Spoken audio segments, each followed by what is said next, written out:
નમસ્કાર મિત્રો, વર્ષ 2025 કર્ક રાશિવાળા માટે કેવું રહેશે એ આપણે જોઈએ. તો મિત્રો આપણે એ જોઈએ છે કે આ મારા મનમાં એવું જ થાય કે મારું ઘર ક્યારે થશે, અમારા અટકેલા ક્યારે પૂરા થશે, હું ભાડાના ઘરમાં છું તો મારું ઘરનું ઘર ક્યારે થશે. આવા અનેકો સવાલો મનમાં થતા હશે કે મારું લગ્ન ક્યારે થશે, કે મારે આ ગોલ છે કે મારે આ વર્ષમાં આ કાર્ય પૂરા કરવા છે. તો એ દરેક સમસ્યા જે છે કે ભાઈ કયું કાર્ય ક્યારે થશે, કેટલું ડીલે થશે, કેટલું વહેલા થશે. તો મિત્રો હું તમને હવે જણાવી રહ્યો છું કે તમારે આ વર્ષમાં કયા કયા કાર્યો થવાની સંભાવના છે. તો આપણે પહેલાં એ જોઈએ કે પહેલાં તો સ્વાસ્થ્ય. તો સ્વાસ્થ્યની અંદર તમારે જાણવાનું એ છે કે કર્ક રાશિવાળાને સ્વાસ્થ્ય જે છે એ સ્વાસ્થ્ય બાબતે તમારે સાવચેતી રાખવાની જરૂર છે.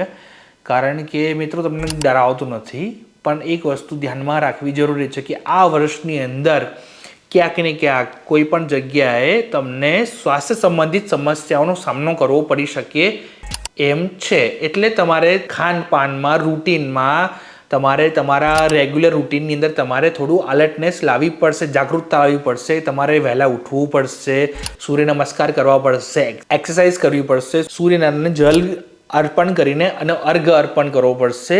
હવે આમાં છે ને ઘણા લોકો સૂર્યનારાયણ અર્ઘ અર્પણ કરતા હોય છે તો ખાલી નીચે કરતા હોય છે. એ નીચે નથી કરવાનો. સૂર્યનારાયણને જલ અર્પણ કરો ત્યારે ઉપર કરવાનું છે. ઉપરને સૂર્યનારાયણને જ્યારે જલ અર્પણ કરો તો એ ધારામાંથી સૂર્યનારાયણને જોવાના છે.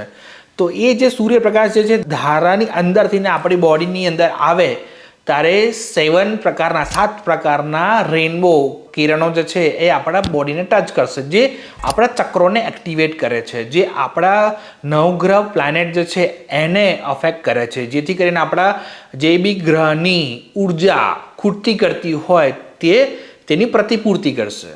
તો એ એક માસ્ટર ઉપાય જે છે એ તમારે કરવો જ રહ્યો.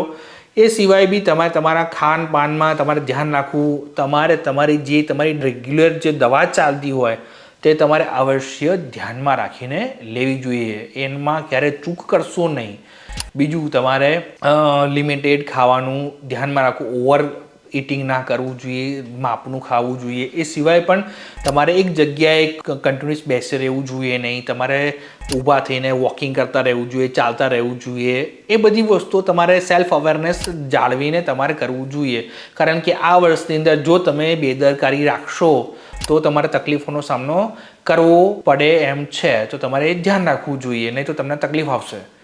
તો મિત્રો આ થઈ તમને સ્વાસ્થ્યની વાત. હવે હું તમને નોકરિયાત વર્ગ માટે વાત કરવા જઈ રહ્યો છું અને વ્યાપારી વર્ગ માટે વાત કરવા જઈ રહ્યો છું. તો નોકરિયાત કરવાવાળા માણસોને જાન્યુઆરીથી લઈને મે મહિના સુધીનો સમયગાળો જે છે એ તમારા માટે શુભ છે.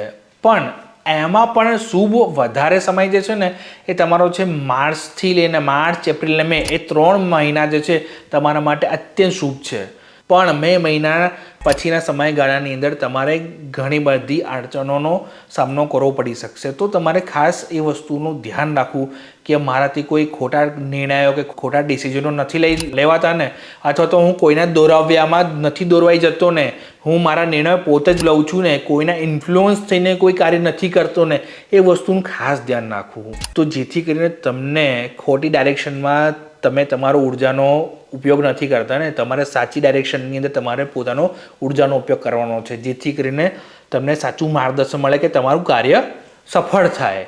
એટલે તમારે સાવચેતીપૂર્વક કાર્ય કરવાના છે. એટલે એકંદરે જોવા જઈએ તો મિશ્ર ફળ છે, ના સારું ના ખરાબ. પણ મેં તમને સારો સમય કહી દીધો છે. તો સારા સમયનો મહત્તમ ઉપયોગ કરીને તમે એનું મેક્સિમમ બેનિફિટ ઉઠાવજો. તો એ તમારા માટે અતિ લાભદાયી રહેશે. નોકરિયાત વર્ગવાળા માટે પણ આ જ છે અને ધંધાકીય વ્યક્તિઓ માટે પણ સેમ ગાળો જે છે એમાં બંને ધ્યાનમાં લેવા જેવી બાબત છે. અને હવે મિત્રો હું તમને એ કહેવા જઈ રહ્યો છું કે લગ્ન ઈચ્છુકો માટે પણ આ વર્ષ જે છે સામાન્ય રહેશે, પણ વધારે મહેનત કરશો તો તમને એનું પરિણામ જોવા મળે. પણ વર્ષના અંતની અંદર તમને આની અંદર ધારી સફળતા મળે, પણ શરૂઆતના સમયની અંદર તમારે પ્રયત્નો કરવા પડશે. એક ઉપાય તમને આપવા જઈ રહ્યો છું મિત્રો કે લગ્ન જેના નથી થતા એ લોકો માટે એક ઉપાય જે છે કે તમારે હનુમાનજીના મંદિરે જઈને આંકડાના હાર ચડાવો, પણ આંકડાના હારની અંદર આંકડાના પાન આવે એની ઉપર તમારે જય શ્રી રામ જય શ્રી રામ જય શ્રી રામ સિંદૂરથી લખીને ચડાવવાનું છે અને હનુમાનજીના ચરણોમાં તમારે જે બી ઈચ્છા જે છે એક કોરા કાગળ ઉપર લખીને તમારા હનુમાનજીના ચરણોમાં મૂકી દેવાની છે. તો એ તમારું કામ વહેલી તકે આ વર્ષની અંદર પૂરું થઈ જાય એવી તમારે પ્રાર્થના કરવાની છે. તો તમને આ વર્ષના અંતની અંદર તમારા જે યોગોની અંદર તમારા જે પ્રયત્નો જે છે તમને સફળ થતા જોવા મળે. તો મિત્રો હવે હું તમને વિદ્યાર્થી વર્ગની વાત કરીશ. તો વિદ્યાર્થી વર્ગો માટે પણ આ વર્ષ જે છે બહુ જ સારું રહેવાનું છે. એ લોકોને પણ તમને ધારી સફળતા મળશે. વિદ્યા અભ્યાસની અંદર ધ્યાન આપવું જરૂરી છે. વિદ્યા અભ્યાસ સમયાંતરે તમારે મેમરાઇઝ કરવું પડશે. એની જે બી છે તમારે પ્રેક્ટિસ વારંવાર કરવી પડશે. જો તમે એક વખત શીખી લીધા પછી જો પ્રેક્ટિસ છૂટી જશે તો એ તમને એક્ઝામ વખતે તમને એ તકલીફ પડશે. તો સારો તો આ સમયગાળો છે પણ તમારે પ્રેક્ટિસની જરૂર છે, કેમ કે આ વર્ષની તમને ઘણી પણ અડચણો ઓબ્સ્ટેકલ્સ તમને ફેસ કરવા પડશે.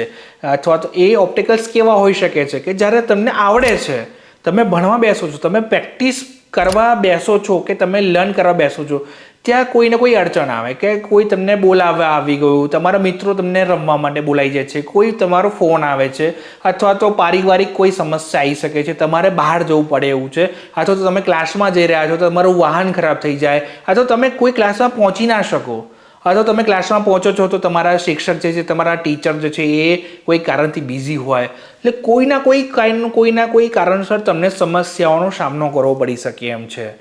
તો મિત્રો તમને તમારા પોતાના ઉપર ભરોસો હોવો જોઈએ. કોઈ ગમે તે રીતે તમારે સમય કાઢીને તમારે સ્વ મૂલ્યાંકન એટલે એક્સરસાઇઝ જે છે તમારે તમારું જે ડેલી ભણતરનું જે પ્રેક્ટિસ કરવી જરૂરી છે.